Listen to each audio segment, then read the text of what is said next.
घनश्याम के अनेक कल्याणकारी चरित्रों के दिव्य संस्मरणों से भरा। सामान सब लद गया राम प्रताप? जी पिताजी। तुम और सुवासिनी घर का ख्याल रखना, हम लोग जल्दी ही लौट आएंगे। जीते रहो। जीते रहो।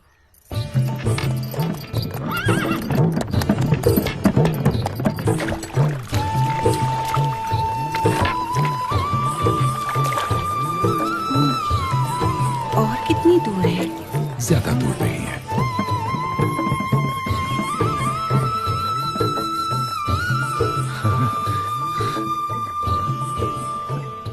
गाड़ी रोक दो भाई। भगवान की कृपा से मंदिर सामने है और आरती का समय भी है।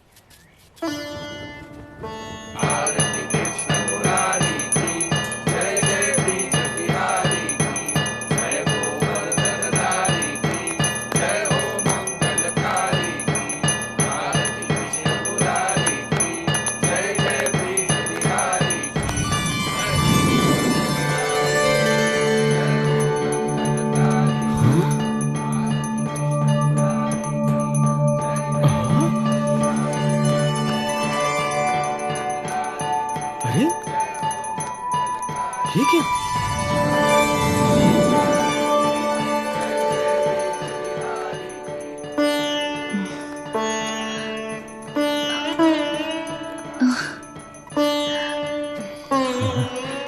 लगता है ठाकुर जी की तरह आप लोग भी मूर्त बन गए।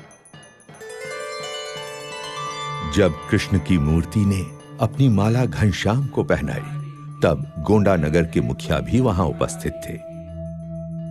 उन्होंने जब अपनी आंखों देखी ये चमत्कारिक घटना कह सुनाई, तब राजा गुमान सिंह को उनकी बातों पर विश्वास ही नहीं हुआ।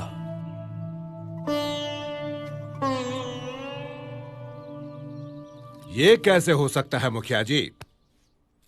धातु की मूरत खुद चलकर आई और एक बच्चे के गले में अपनी माला डाल दी। हाँ, असंभव।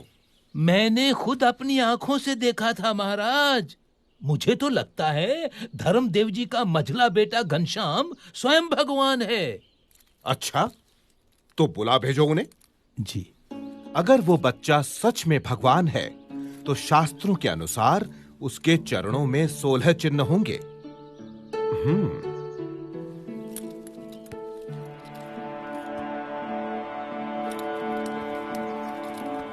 प्रणाम महाराज। महाराज, यही है मेरा मझला बेटा घनश्याम। घनश्याम, जरा अपने पैर सीधे करके बैठो तो।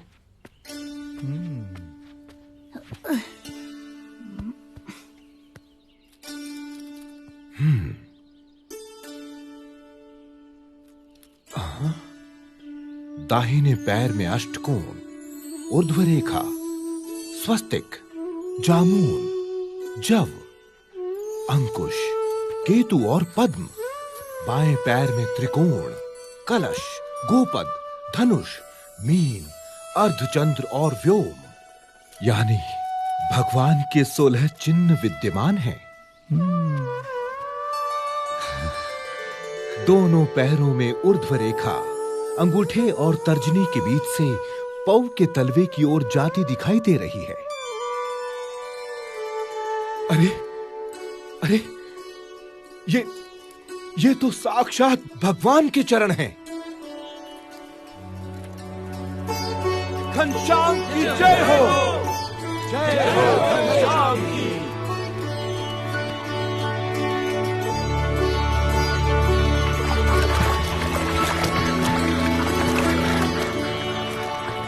काशी, भारत की विद्वत नगरी, ज्ञान की नगरी, शास्त्रार्थ सभाएं यहाँ का नित्य क्रम है।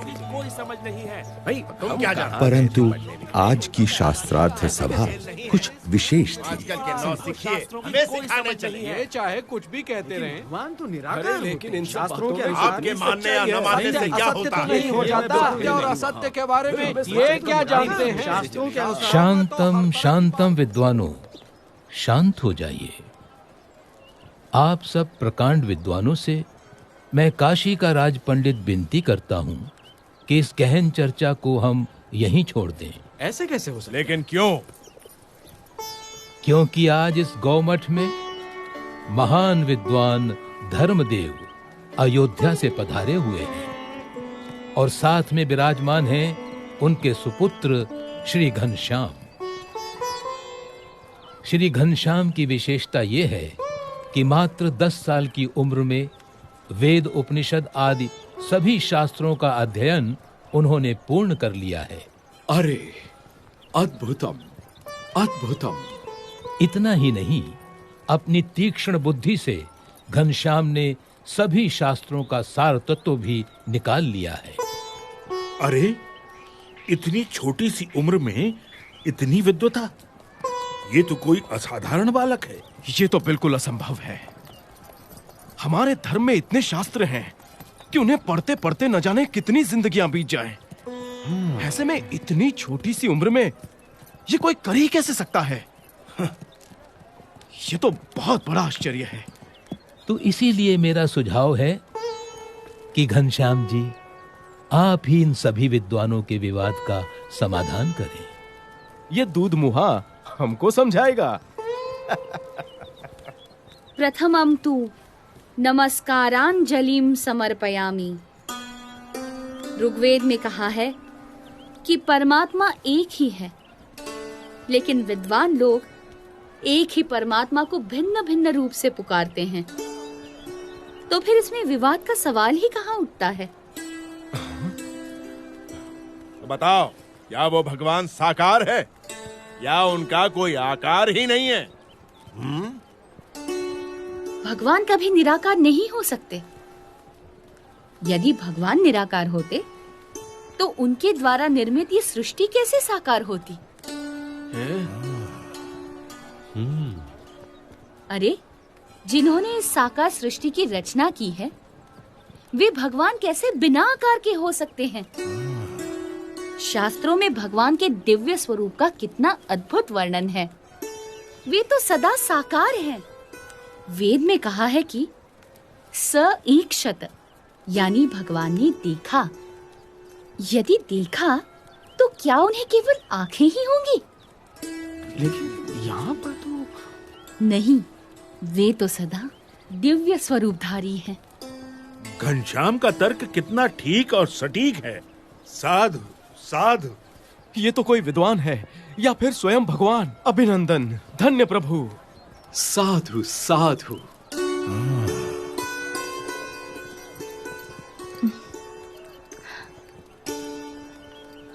तो आप बताएंगे कि किस साधना से मनुष्य को मुक्ति या मोक्ष मिलता है?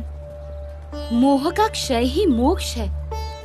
इसके लिए जिन्हें मोह ना हो, ऐसे महान सच्चे ब्रह्म स्वरूप संत का सत्संग करना चाहिए। ऐसे संत के सत्संग से ब्रह्मरूप होकर पर ब्रह्म की भक्ति करके ही मनुष्य मोक्ष प्राप्त करता है। उपनिषद में कहा है, ब्रह्म विदाप्नोति परम।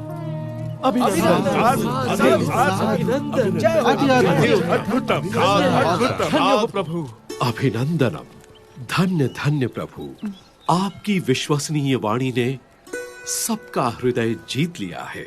यदि हम वर्षों तक चर्चा करते रहते तो भी हम सभी शास्त्रों के सार रूप इस उत्तर तक न पहुंचते। मगर हम जैसे विद्वानों की इतनी बड़ी सभा में निसंशय घनश्याम ने निश्चलता और निर्भयता से ये कर दिखाया है। वो तो सिर्फ परमात्मा ही कर सकते हैं। मैं काशी का राजा घनश्याम प्रभु का सम्मान करता हूँ।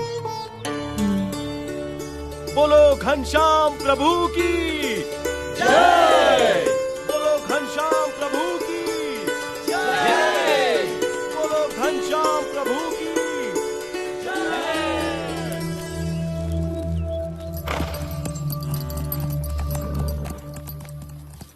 भक्ति देवी का स्वास्थ्य दिन प्रतिदिन गंभीर होता जा रहा था।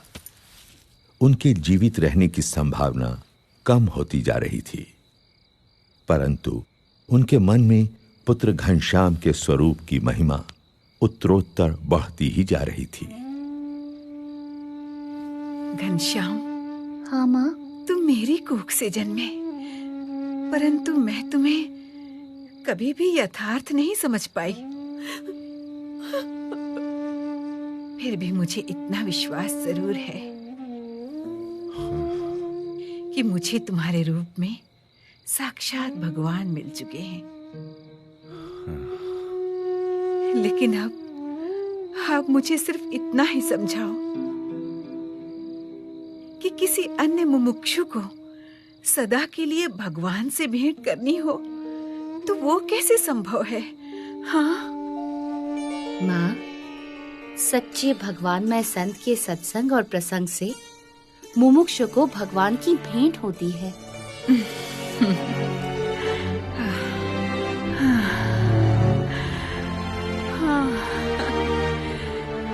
घनश्याम,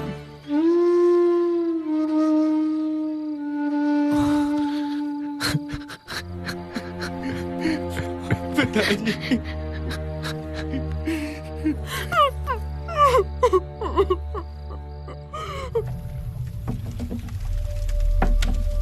अब घनश्याम के मन में गृह त्याग करने का संकल्प प्रबल होता जा रहा था।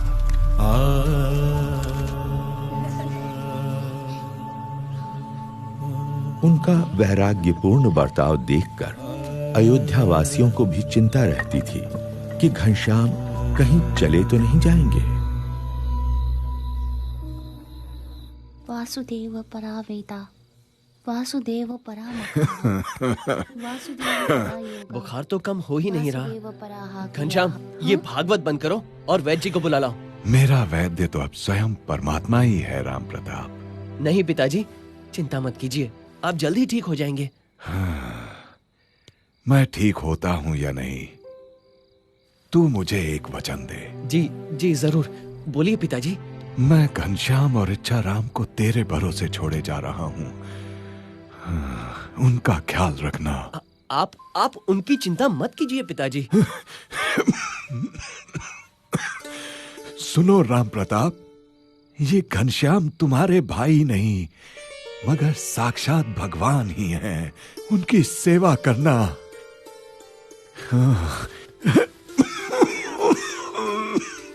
पिताजी ये लीजिए। पिताजी आपकी हालत गंभीर है, मुझे डर लग रहा है, मुझे वैद्य को बुलाने दीजिए पिताजी। मेरी हालत इससे बेहतर कभी नहीं थी राम प्रताप। साक्षात परमात्मा घनश्याम यहाँ प्रकट हुए और हम सब धन्य हो गए। और सुनो सुवासिनी, मैं तो अब इस संसार में रहूं या ना रहूं, मगर तुम इस घनश्याम की देखभाल करना। हाँ, घनश्याम अनंत जीवों के कल्याण के लिए जन्म लिए हुए हैं। लेकिन देखना, कहीं राम प्रताप ऐसा निमित्त ना बने कि घनश्याम इस कुल को छोड़कर सदा के लिए घर से निकल पड़े। मैं घनश्याम की सेवा जरूर करूंगा, मगर पिताजी आपका शरीर। राम प्रताप, मेरा शरीर यहाँ है, किंतु घनश्याम की कृपा से मेरी आत्मा तो अक्षरधाम में विचरण कर रही है।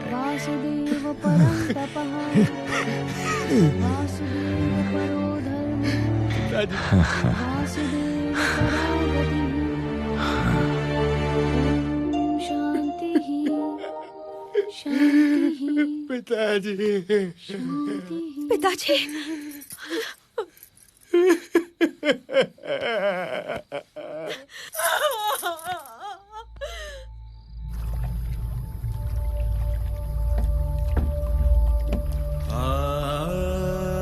घनश्याम की अयोध्या की लीला समाप्ति पर थी और कल्याण यात्रा उन्हें निमंत्रण दे रही थी। वैसे भी अयोध्यावास तो उनकी कल्याण यात्रा की भूमिका भर था। मात्र एक पड़ाव जहां से घनश्याम अपनी कल्याण यात्रा का आरंभ करने वाले थे।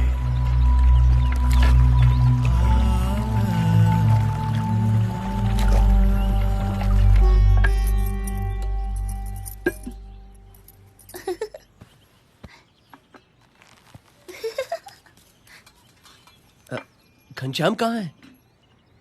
यूं तो रोज सरयू स्नान के बाद घर लौट आते थे, किंतु अब तो पूरा दिन मंदिरों में ही बिताने लगे हैं। ऐसा कब तक चलेगा? पिताजी उसे मेरे भरोसे छोड़ गए हैं। लोग कहेंगे मुझे भाई की चिंता ही नहीं है। अभी खोज लाता हूँ उसे। भोजन तो करके जाइए। नहीं नहीं, अब तो लौटकर उसके साथ ही भोजन करूंगा। अरे रुकिए।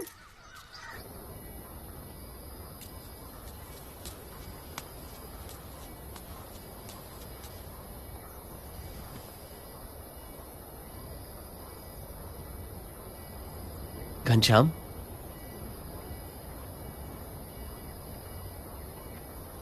पिताजी के जाने का दुख मुझे भी है, मगर इसका यह मतलब तो नहीं कि जीवन भर उसका मातम मनाते रहें। छोड़ो ये उदासी और घर चलो।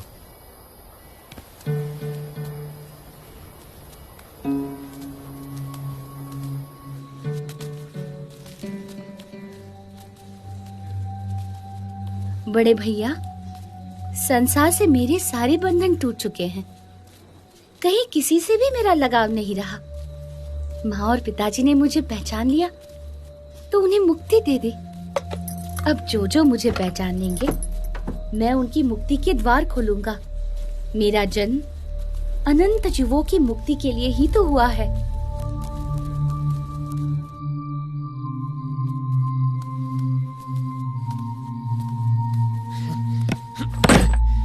मेरे पास तेरी ज्ञान की बातें सुनने का समय नहीं है, समझा? अब से घर के बाहर पैर रखा ना तो तेरी टांगे तोड़ दूंगा।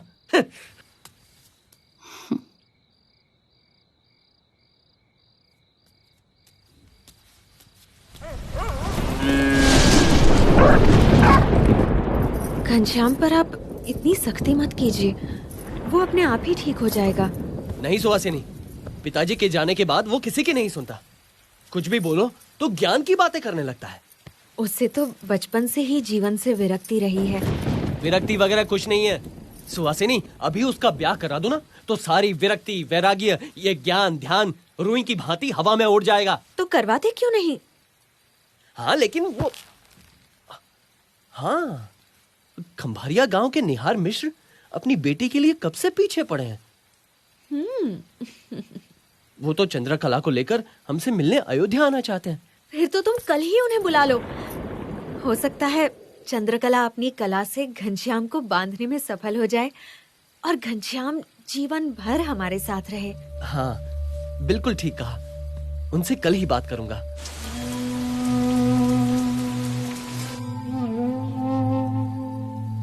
चलो भोजन ले लो, रात बहुत हो गई है। तुम्हारे भैया और इच्छाराम तो भोजन करके कब के सो गए। तुम्हारे हाथों का ये अंतिम भोजन ले रहा हूँ भाभी। अच्छा देवर जी, तो आपने मेरी और अपने भैया की बातें सुन ली। अभी तो केवल मंगनी आई है, ब्याह लगन तो अभी बाकी है। फिर मेरे हाथों की रसोई को तिलांजलि देना। सुवासिनी को क्या पता था कि अपनी कल्याण यात्रा के लिए घनश्याम केवल उनकी रसोई को ही नहीं, घर, परिवार, संसार के हर एक सुख को तिलांजलि देने का संकल्प कर चुके थे। उन्हें अपनी भूख से अधिक अनंत जीवों की मुक्ति की भूख की चिंता थी।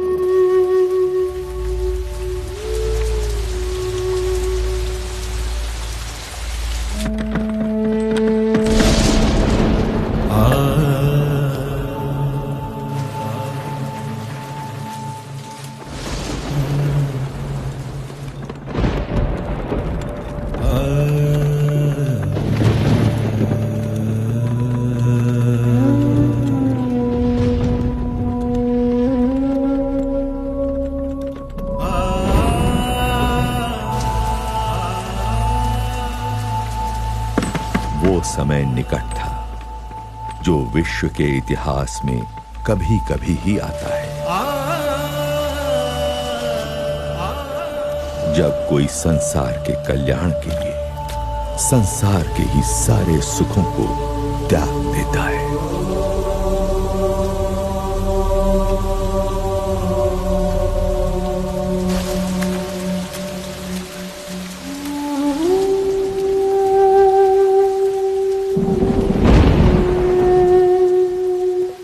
इसी अयोध्या से हजारों वर्ष पूर्व राम निकले थे रावण के अत्याचार से मनुष्यता की मुक्ति के लिए।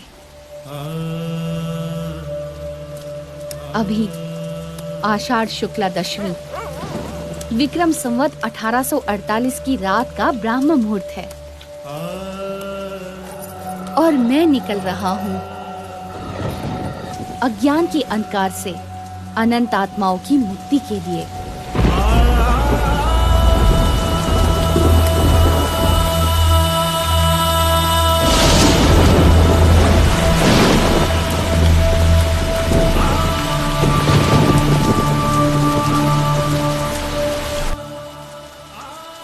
अंधकार में डूबी हुई अयोध्या नगरी के लोग निद्राधीन थे, मनुष्य मात्र की तरह,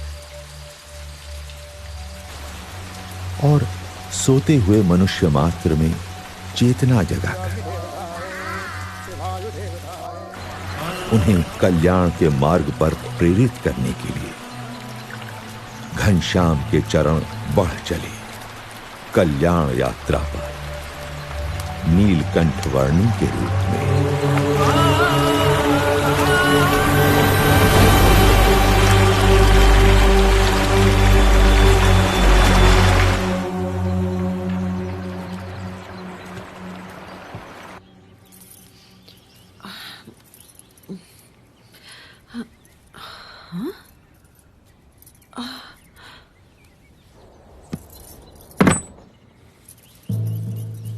अरे घनश्याम कहाँ चले गए? अरे ये क्या, उनकी सारी चीजें भी नहीं है। अब सुनिए घनश्याम कहीं चले गए हैं क्या? कहाँ गया? ऐसे कैसे चला जाएगा? कहीं वो हमें छोड़कर तो नहीं चले गए? जरा जाकर ढूंढिए ना उन्हें। यहीं कहीं मंदिर में बैठकर कथा सुन रहा होगा या किसी को ज्ञान की बातें सुना रहा होगा। कहीं मेरे हाथों की रसोई को सच में तिलांजलि तो नहीं देती? चिंता मत करो, वो आ जाएगा। घनश्याम वापस आ जाओ। कहाँ चले गए हो तुम? ठीक है, मैं अभी देख कर आता हूँ।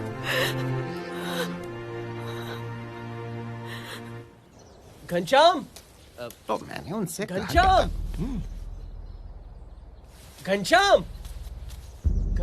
सब लोग वहाँ उपस्थित थे। कहाँ गया ये?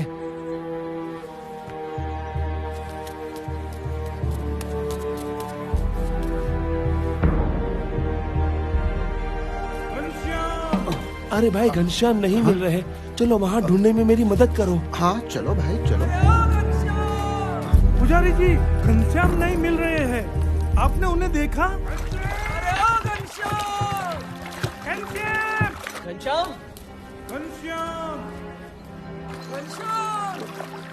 घनश्याम! कहाँ हो? घनश्याम!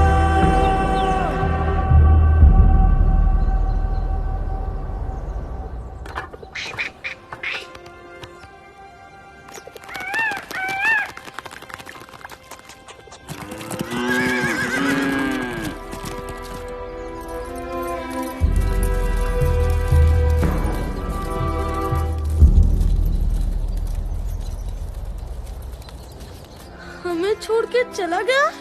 अब हमारे साथ कौन खेलेगा? ए घनश्याम भैया, वापस आ जाओ। क्यों चले गए हमको छोड़कर?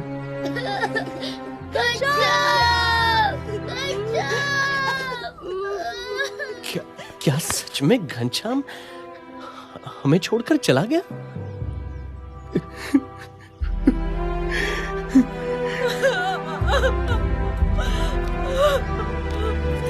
घनश्याम!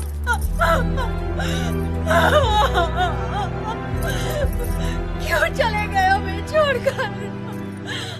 नहीं, मुझे विश्वास नहीं हो रहा। घनश्याम जहां भी हो, लौट कर वापस आ जाओ। मैं तुम्हें कभी नहीं डांटूंगा। क्यों चले गए हमें छोड़कर?